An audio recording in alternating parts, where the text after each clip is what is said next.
Hello and welcome to Once Upon a Town, the show where we delve deep into Franklin history. I'm Eamon McCarthy-Earls. And I'm Joe Landry. So Joe, what will we be talking about today? Well, today we're going to talk about the Butman building, the Metcalf block, and the Main Street Diner. Now the Butman building, this is the Butman building. It's down right next to the Metcalf block. It's on Main Street, and it's a three-story building. And it's been there for many years, but it was probably built about maybe 1880 or so, just after the Metcalf block was built. And this is a picture from the 1888 map of Franklin. One of the great things, as you know, is we have these beautiful maps. One was in 1879, the other one was 1888, and they're really drawings, but the level of detail on them is phenomenal. And this one shows the Butman building in the 1888 map. It was named for Charles M. Butman. He's the man that owned that land at that time. So. One thing I noticed about this image, actually, it's very interesting because we'll see in the next image that there's been sort of a reduction in the roof height, looks like. It seems that that little top pinnacle of the roof was sort of continuous across the neighboring block in this image from 1888, but it's possible I might just be seeing that incorrectly. Well, if we go back one, you can see where it's really, they are two separate buildings. Yeah, they're definitely two separate buildings, and that's the way it looks today, yeah. And then, this is the Metcalf block as it appears today.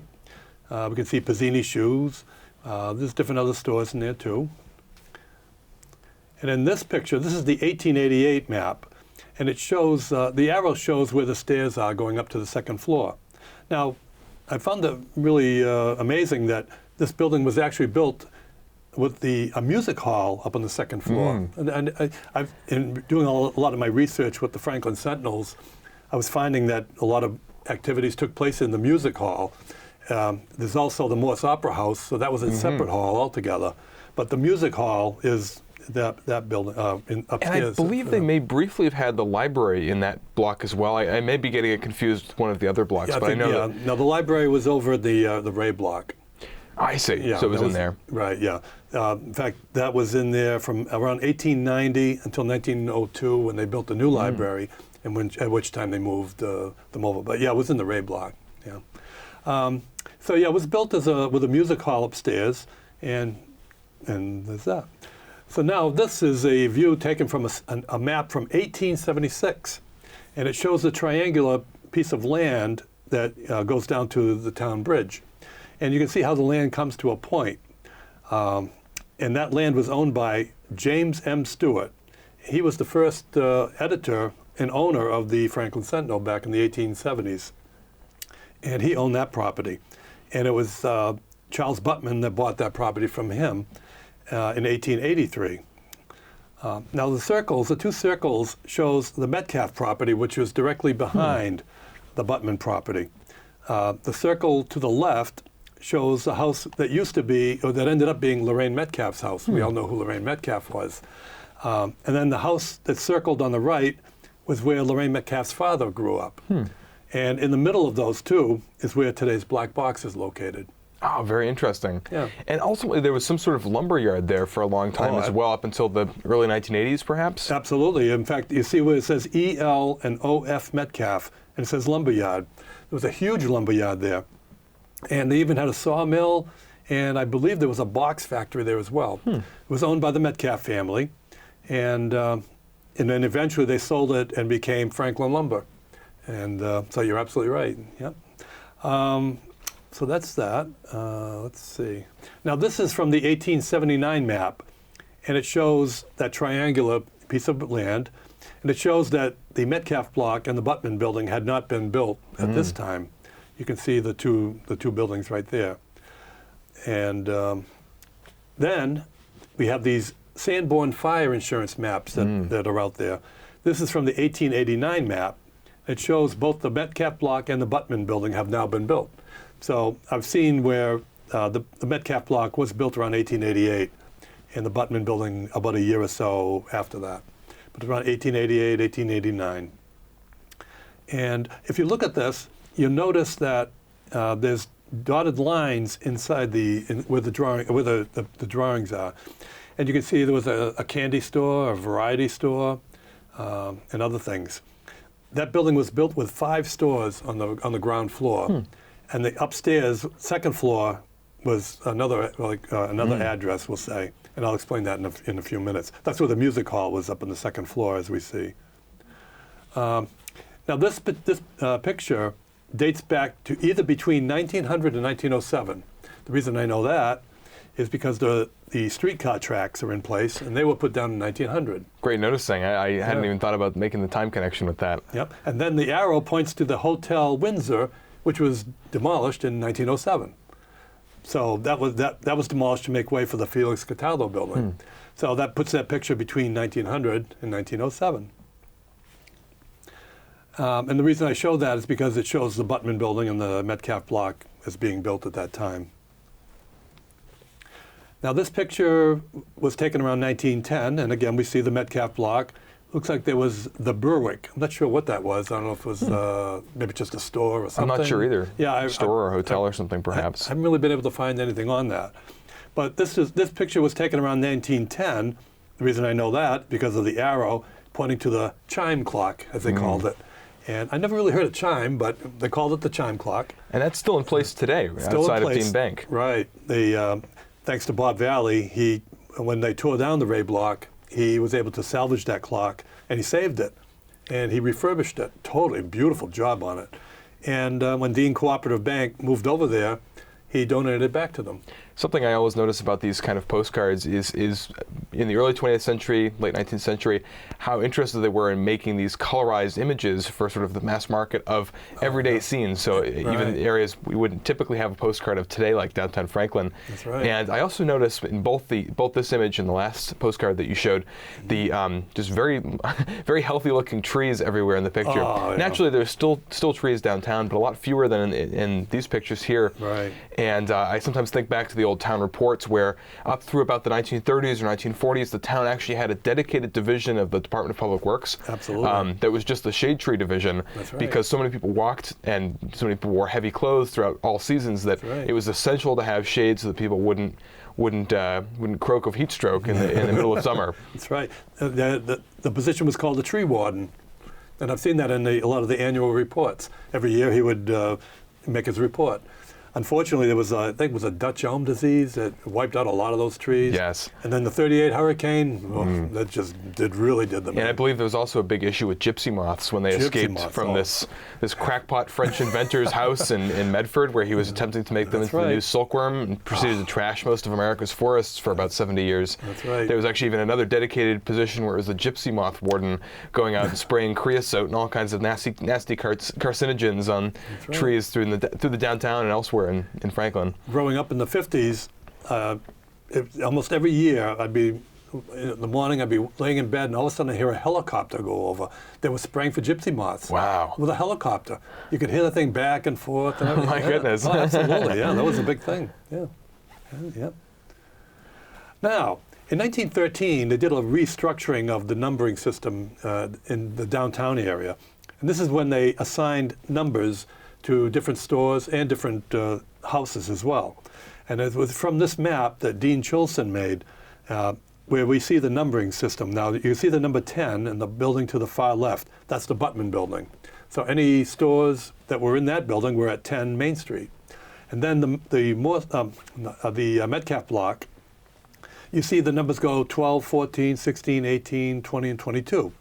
Well, the stores at street level were 12 through 22, except for 18. 18 was upstairs. So 18 was the music hall. And that must have occupied a good section of the building in that case. I would love to know how much of the upstairs it occupied. I'm not really sure on that. I know in later years, and we'll be talking about this, in later years they put up walls and made little offices up there, because I used to get a haircut from Nick Sosi, and Nick had a barbershop up there. You would get to the top of the stairs and you would take a left and you would walk down like a hallway, and then there were offices on the left and the right. So I'm not sure if that's where the music hall was, or if it was over where Piscini Shoe was. It's kind of like a different section of the building, but it was up there nonetheless. So, and then, so going from left to right, The stores on street level were 12, 14, 16, 18, and then 22. For example, Victor Pizzini shoe store is now at 22 Main Street, which is, because of that. One exception that I've noticed, 12 and 14, they merged together. It's one store. They occupy both spots. That dates back to when the Aubuchon hardware store was there. They took up both of those spots. So, and we'll see that in a few minutes too. So we have a large hardware store to blame and not just simple superstition. That's right. That's right. Yep. So now, Burns Clothing was located down the street in the Felix Cataldo, or where the hotel was, in the Felix Cataldo building. But when they tore down the Hotel Windsor to make way for the Felix Cataldo building, Burns and actually all the stores in that location had to vacate temporarily until the new building was built.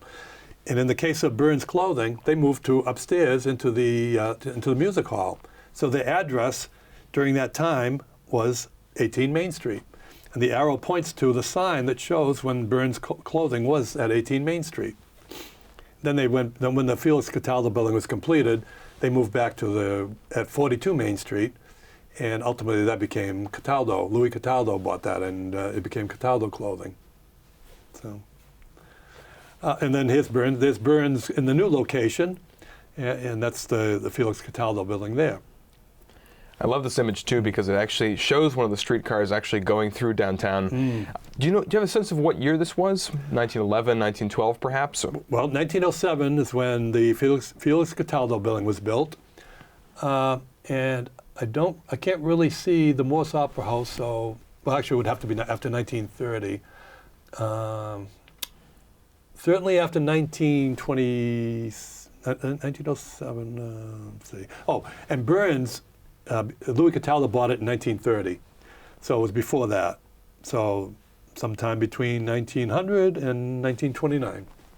Yep. I'm guessing probably early 1910s, given there's no cars in the picture, and probably about 1914 and onward, you probably start to see more cars. Yeah, a lot of times downtown. The cars is what really gives it away. Although some of the old Model Ts, they really look alike to me. I kind of get confused in looking at them. And then the Butman building. Sometimes people would refer to that as the Hosford block because J.R. Hosford was located at 10 Main Street. And they were a ladies' furnishings and dry goods store. And as I say, the business is so well known, sometimes they'd refer to it as the Hosford building, but I'm going to refer to it as the Butman building for this discussion. So. And in the music hall block at 12 Main Street, which was really the first store on the left, was C.L. Fales. That was one of the first business to do business there. Charles L. Fales was a gentleman that owned that. And this advertisement appeared in the 1893 Franklin Business Directory. So. And then at 16 Main Street, this advertisement appeared in the 1909 Franklin Business Directory. George H. Willoughby was the owner. And many years later, Dean Jewelers would be located in that spot, 16 Main Street. And actually, Bob Valley took over from there after that. And another one, 22 Main Street. That's where Victor Pizzini's store is today. They sold ice cream, cigars, and tobacco. That's quite a combination. Wow. But that's what they did. And this was owned by Annie Lente, and it was previously owned by James Fisher. Now, Simon & Sons. My research shows that probably Simon & Sons was probably the first store, the oldest store that's still in existence today. I think that's probably safe to say. They were formed in 1912, and they were in the Chilson block. Now, the Chilson block was right across the street from today's post office. And in 1913, the owner, Mr. Chilson, decided to tear the building down and put up a new building. So essentially where Rockland Trust Bank is currently, Exactly. that block right there. Right. In fact, that building, they rebuilt it as a brick building. It was a 3-story building. And some of the viewers would probably remember when Thunderbird Cleaners was in there. You don't remember Thunderbird Cleaners. Before my time. Before your time. But eventually, Dr. Harvey Snetsky had his practice in there, eye doctor.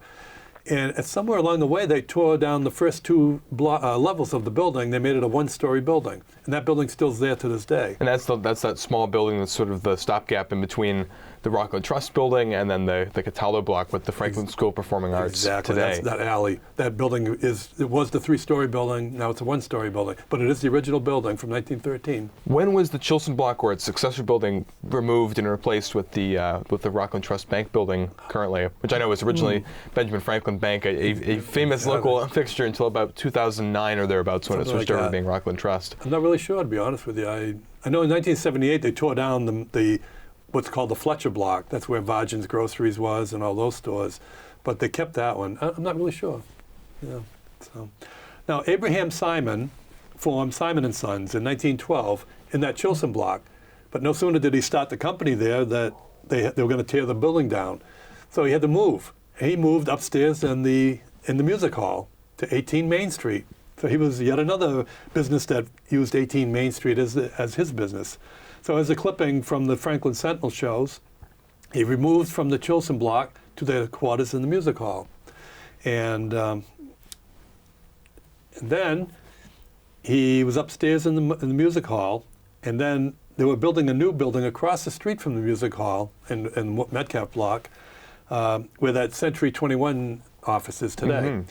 A gentleman by the name of Rusick owned that property, and they were building a new building there, and that's where Simons moved. So Simons moved to 18 Main Street. No, I'm sorry, it moved across the street to 11 Main Street. They were at 18 Main Street when they were upstairs. So they moved to 11 Main Street on the Rusick Property, and then in 1931, that's when Simons would move to their present location at 54 East Central Street. So they started in 1912. I think that's probably, they hold the record, I think. Almost 107 years in business so far, and that's right. That's a pretty good record. Absolutely. And another business that was at 16 Main Street was George Care. He was an optometrist. Now this is what gave me the clue that they were going to put offices upstairs. From the 1923 notice in the Franklin Sentinel, the new offices in the Metcalf block are nearly ready for occupancy, and a number have already been rented. So that kind of tells me that that's when they did it. So now this one really cracked me up. Indoor golf. Indoor golf, no kidding. And the brand new 18-hole course in the Metcalf block on Main Street. Now the greens were made from the famous product of Clark Cutler. Now I worked at Clark Cutler when I was right after I got out of high school, and they made this indoor-outdoor carpeting. It was probably about 1/4 of an inch thick. And I have a feeling that's probably what they were using for the greens. So that must have been like a pitch and putt thing. I mean, that must have been the world's most compressed 18 holes of golf right there. Maybe they were up and down the hallway or something. I don't know. Perhaps. But then they were open every night till midnight. Wow.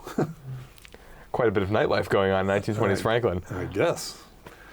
And then again, 22 Main Street, Bldg d'Orazio opened up a Main Street market down in that location. One of the many markets that downtown Franklin had, and eventually we're going to be talking about a lot of the markets, grocery stores and things in downtown, and that'll be in a future talk. And Western Auto, they used to have a store at 20 Main Street, and sometimes when you look back at the old postcards, you see the picture of the sign that had an arrow, like a circle. And they were there until the late 40s when they moved over to West Central Street. There's a little store on West Central Street. It's the macaroni place today. They're like almost right next to the Black Box. Well, that building was built for Western Auto, and we'll see that in a future presentation. And then Archie Vargin had a store in 22 Main Street. He had a place that was called Capital Oil, and he operated out of there for a while too. And I noticed the advertisement talks about good Gulf oil, which is interesting because Gulf Oil originally was actually in Pittsburgh with its headquarters there, but I believe around 1984 or 85 they went bankrupt and ended up being acquired by Cumberland Farms. So they don't really have any of their old oil platforms or operations or any of that stuff they used to, but the brand certainly still lives on. There's plenty of Gulf gas stations around Massachusetts. So it's interesting that people were even then selling with the Gulf brand. Wow. My memory of Gulf Oil was at the gas station, you could buy 3 grades of gas, kind of like you can today. you had regular, and then the middle grade, I think they called it good golf.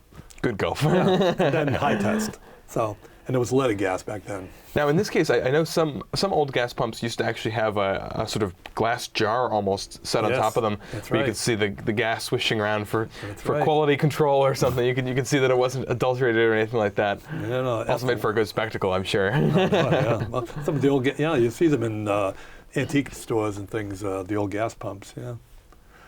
So, now here's something that's interesting, and Franklin had its own radio station. It was called WMOO, WMOO. That's why the promotion, they had a cow on the front, and they actually broadcast. They had a studio in Franklin and in Milford, and apparently the Franklin studio was right in Dean Jewelers at 16 Main Street, and that's why I show this, because it was in the Metcalf block. Would they usually play music, or would there be bits of local news or things on the Probably WMOO station? Probably all the above. Now, one thing a faint memory that I have, when I was in the 2nd grade, I think, it was around that time frame in the mid-50s, we were told, I went to St. Mary's School, we were told we were going to do a play, and it was WMOO. I don't remember if we did it at downtown Franklin or Milford, but I do distinctly remember standing in front of the microphone, and each kid was given something to say per the script. And I remember the exact words were, "The people were happy," and I remember that. So I'm dying to. You still remember your lines all these years later. Right, I forgot the rest, but I remember that. The people were happy. So that's what I remember. So it was WMOO. So, and as I mentioned, Nick Sosi had his barbershop. It was overlooking where Newberry's is. You can see the E in the window that was Newberry's. Nick Sosi actually lived right across the street, right down the street from me on Ray Street, just around the corner. And he conducted his barbershop in the Morse block before he went into the Army. And when he got out, he purchased the Oliver barbershop, which was in that location, in June of 1946. And one other thing I discovered about Nick Sosi, he was an accomplished banjo player. Really? Yeah, he played in different bands and everything, and he was quite good. So I never got to hear him play, but yeah, I saw that he was an accomplished banjo player. Yeah. And in the Butman building at 10 Main Street was the Mighty Good Pastry Shop. DeBadges and DeRico had a pastry shop downtown Franklin. I believe they also had one, well, they had one definitely on Ruggles Street where the bakery was. I think they also had one in Milford, I think it was. But in 1957, they decided to vacate this place, and they moved over to be inside the Newberry's building, inside their store. And I remember going in there, and they had the pastries in the window right there, and so that's what they did there. They moved across to the Newberry block. Here's a nice shot. This was taken probably the early '60s, and now we can see the arrows pointing to 10 Main Street. That's the Butman building. At this point, Brockton Taunton Gas Company was in there. And I remember my mother would send me downtown to pay the bills. And I'd go in, and Mrs. Bernice Thayer was in there. She's a very special woman. I'm very friendly with the Thayer family. And she worked there, so it was nice to go in and pay the bill. And a big smile from Mrs. Thayer, wonderful woman. And you can see Aubuchon's hardware store taking up number 12 and number 14. And getting rid of that unlucky number 13 from the... no, I was across the street. Newberry's was no, W.T. Grant was 13. All the even numbers were on one side, and odd was on the other. Then Dean Jewelers was at 16 Main Street. Although one time they were at 14 Main Street before Aubuchon. Then they moved to 16, and we'll talk about that in a few minutes. At 18 Main Street was upstairs, so Nick Sosi and all them were at 18 Main Street. 20 Main Street, at the time this picture was taken, was Sears Roebuck. We had a catalog store there. And that would principally be kind of a spot to pick up orders that had been placed through the catalog? Right, because in the 60s, we didn't have the internet. We didn't have computers, at least not at home anyway. So the only way to place an order was go through that big, thick catalog, which I love to do at Christmas time and dream about all the toys. You'd go through the catalog, and you would call in your order. And then, when your order was in, you would go pick it up at that store. And one woman that worked there that I associate with was Mary Hill. Her husband, John Hill, worked for a Boyerton Casket Company over on Cottage Street. And I know the family well because they lived across the street from me, and I graduated and I went to school with their daughter, Joni Hill. So there was the Sears Roebuck store.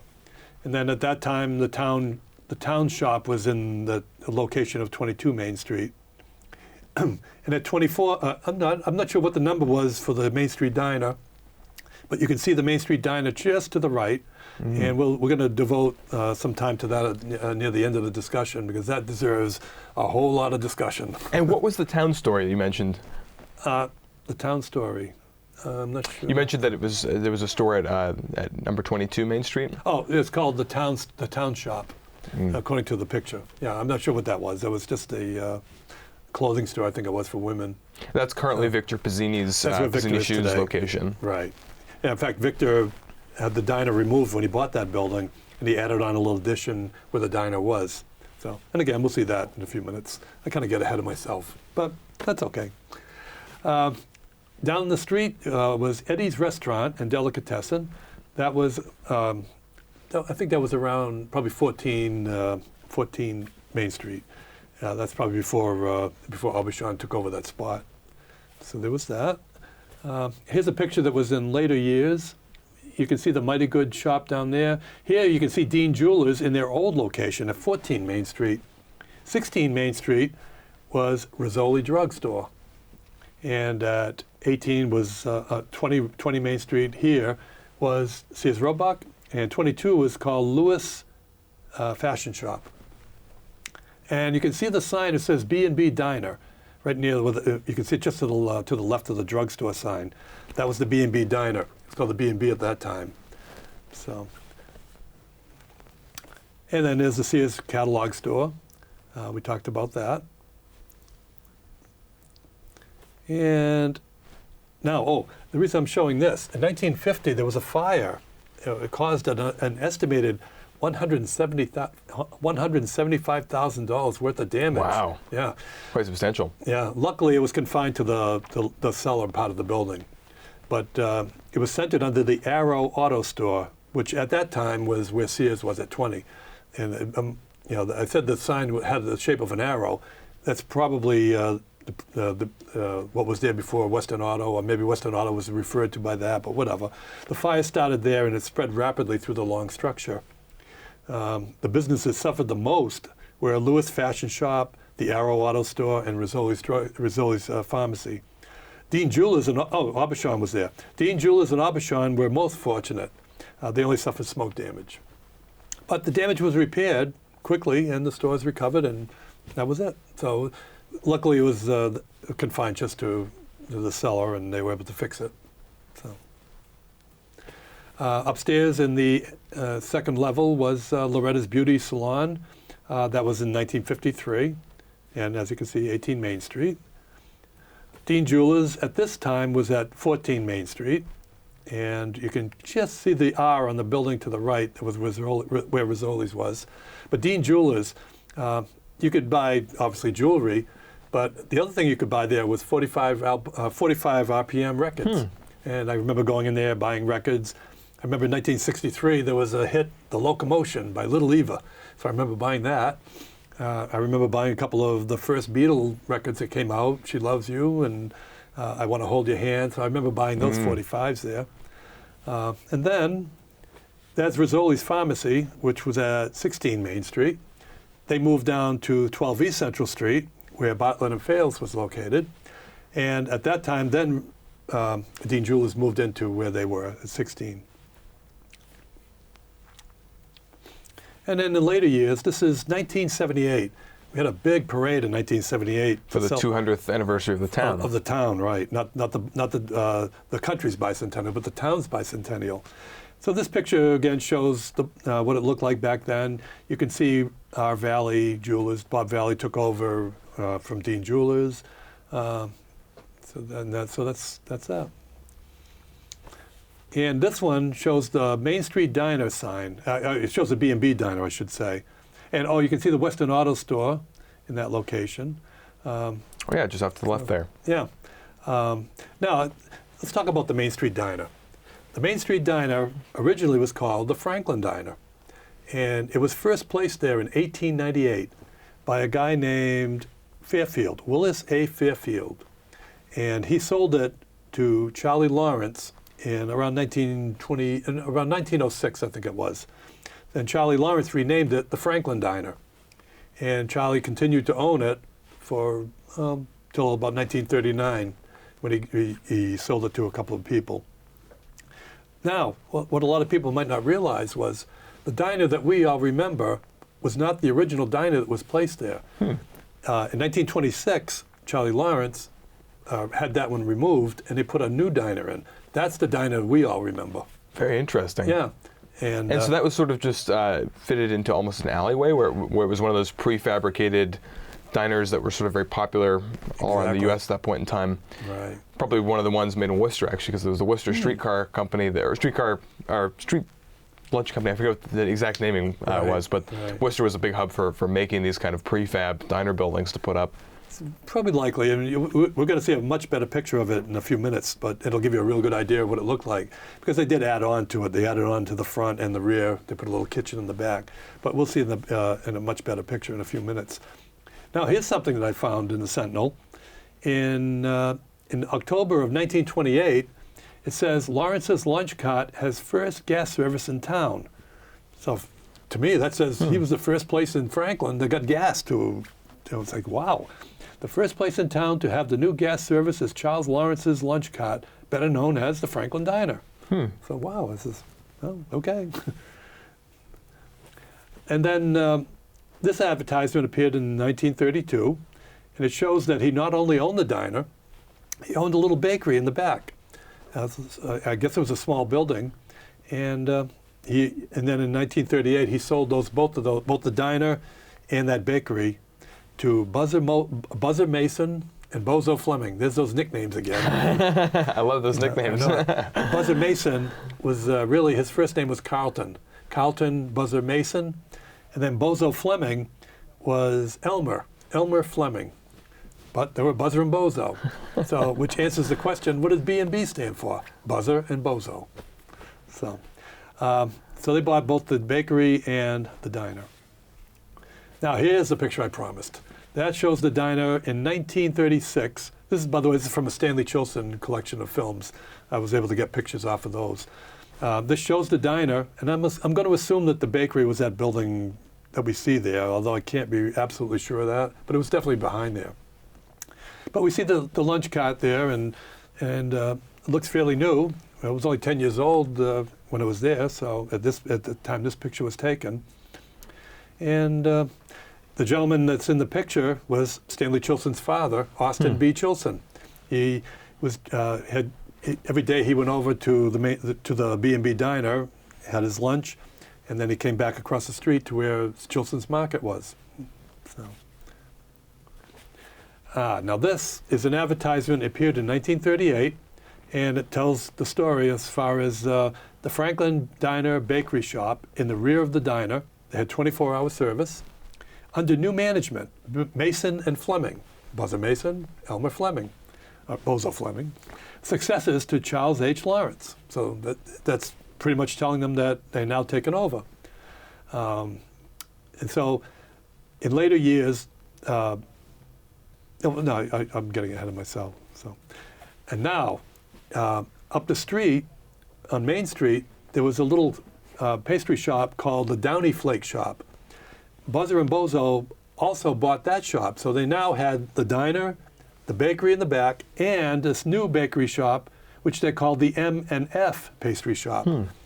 But after a few months, and they decided, we're going to get out of the bakery business. We're just going to keep the diner. So they sold the bakery in the back, and they sold the M&F Pastry Shop.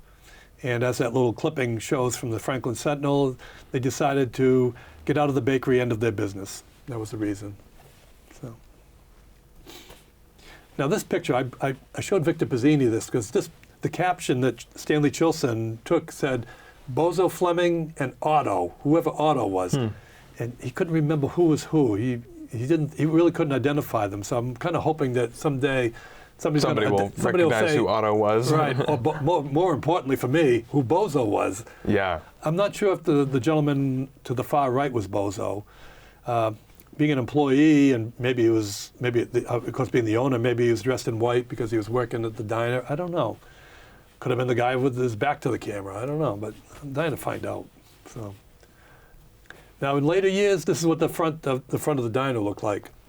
Joe Lazzarini bought the diner sometime, actually, maybe in the 40s, and I think it was in the 50s that they added this front end extension. A lot of people remember when the pinball machine was in there, and there was a table there with a little tiny little booth in the corner, and that was there. And the cigarette machine was also in that section too, because that cigarette machine was the kind where you put the 30 cents in and you'd pull this knob out, and the money, the package of cigarettes would come down. And we're actually going to see a picture of that in a few minutes, and we'll explain more about that then. So, and here's Joe Lazzarini. One of the first things I did in 1967, I bought my first movie camera. So I went into the diner, which I worked there when I was in high school, and I was able to take some movies. And I got this of Joe behind the counter. Planning ahead. I was channeling my Stanley Chilson even even before I knew he existed. Folks, this show has been 52 years in the making. There you go. Better late than never. But Joe Lazzarini was a popular guy. Some of the tricks that he would do behind that counter were just unbelievable. People would remember if he got loose change, he would throw it up on the stainless steel hood that was behind the counter, and eventually that hood started to sag really, really bad. Oh, wow. It was unbelievable change up there. One thing they used to do, you can see he's working at I call it the preparation table, and then you can see the counter on the other side. And there's a space there, just enough for people to walk through. Now, the ceiling on the diner was probably about maybe a foot to a foot and a half above your head. What Joe would do is he would prop himself up between that table and the counter. He would swing his feet forward, he would touch his feet off the ceiling, and then he would swing back and touch his feet going backwards on the ceiling going backwards. And then he'd come in for a landing and run. I mean, unbelievable the things he would do. He would, if somebody ordered a cup of coffee, he would take the empty cup and put it on the counter, and he'd take the spoon and flick it off the ceiling, and more often than not, the spoon would go in the cup. Little things like that. It was just a very entertaining guy, and if you saw him when he was in a good mood and really, it was just a place to go. And the diner was open 24 hours a day, 7 days a week, wow. 365 days a year, even Christmas. That's a good business model right there. Over 25 years it was like that. So you could always depend on a place to go if you needed to go eat. Not even today do we have a 24-hour restaurant. The closest you're going to get is Taco Bell until 2 a.m. So, yep. So even Christmas and Thanksgiving was open. So, okay, now here's a shot looking down towards the front of and you can see that cigarette machine that I talked about. You would pull that knob out, the cigarette pack would come down, and a book of matches, and it was really. And then of course those are the name brands like Winston and Territons and Marlboros, and none of the off brands like Carlton 100s and none of those. So they were 30 cents a pack. So. And you had to put exact change. Don't even think about putting a dollar bill in that machine. No way. So, you could put either 3 dimes or a nickel and a quarter. So, now today we can see what that location looks like, and as we can see, Victor Bazzini added on to his store there. So, and that's the spot that would have had that diner at one point in time. That's the alleyway where the diner was. That's right. Yep. So that really ends our discussion on the Metcalf block. Until next time, I'm Eamon McCarthy-Earls. I'm Joe Landry. Thanks for watching.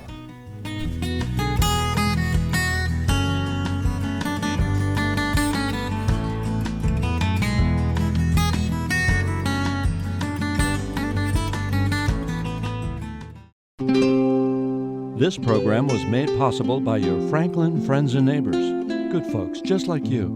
Thanks for supporting Franklin TV. Thanks for watching.